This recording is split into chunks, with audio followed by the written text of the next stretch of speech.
your imperfections make you unworthy of love. If that's what you believe, you're far from the truth. And belief, it's only an idea that we decided that is true.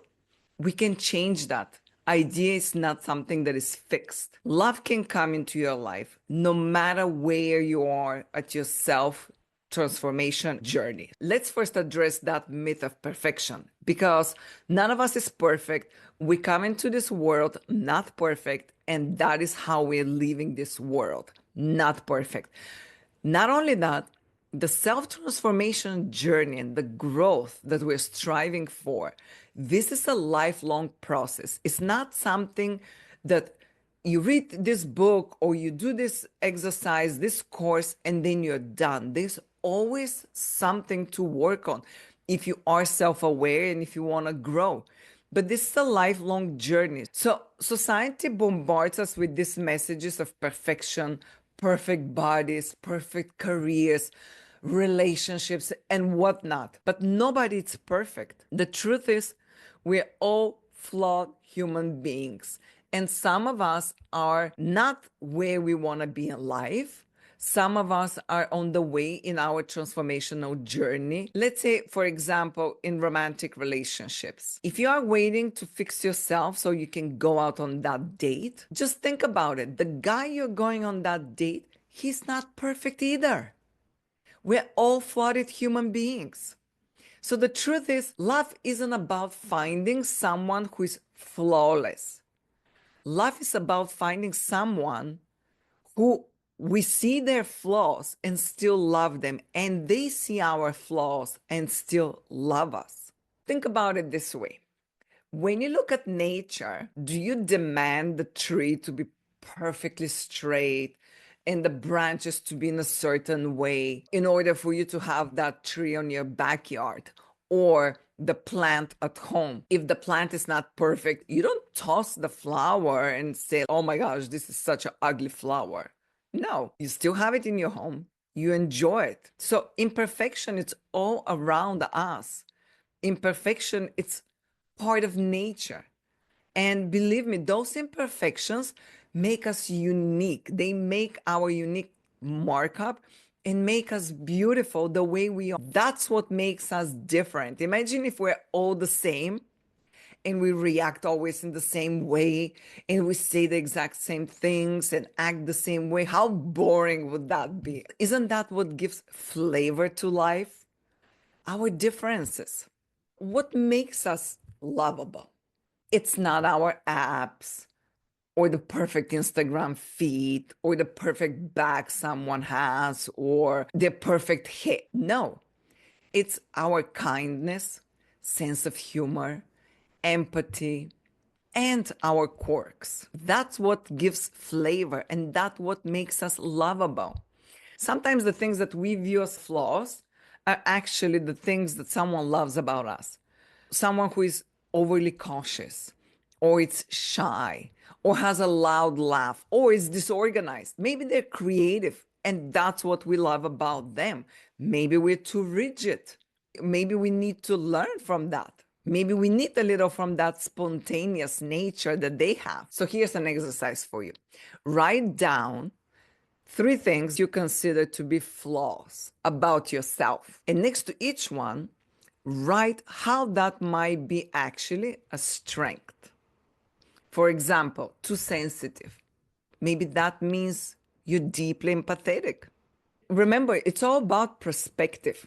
Shifting your perspective can make a world of difference in how you see yourself and how you see the flaws in yourself. Where this idea comes from that we believe that we need to be perfect in order to someone to love us or to find love. Since we were children, we were conditioned to believe love is a reward for being good enough. But love isn't a prize. Love is something given. It's a condition between 2 people, flaws and all. Think about a mother. If you ask your mom why she loves you, she's not going to say because you had straight A's, because you have this perfect figure. She just loves you because you're her child. And She doesn't need reasons for her to love you. We need to start thinking about us in the same way, the way we think about our children.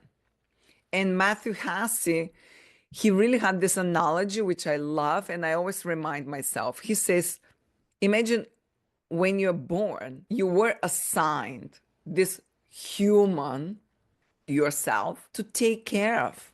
So you go through life taking care of a human because we are spiritual beings in a human body, having a human experience. Would you love that person unconditionally, just like you would love a child because a child was assigned to you too? So always when you want to criticize yourself or put yourself down or not do something that you really want to do or take care of yourself, put yourself first, think about that analogy. Am I taking care of? Am I loving? Am I respecting? Am I valuing that human that I was assigned by birth? Now, let's talk about that journey of self-transformation. I don't even like to use the word self-development, self-improvement, because this adds to the problem, in my opinion, because it's improving what? Improving to achieve what? This unattainable human being. And for many years, I fell into that trap. Many years ago, I started reading the self-help books, self-development books. And I'm not saying don't read these books. All I'm saying is read them to find information, to read about new research, new findings.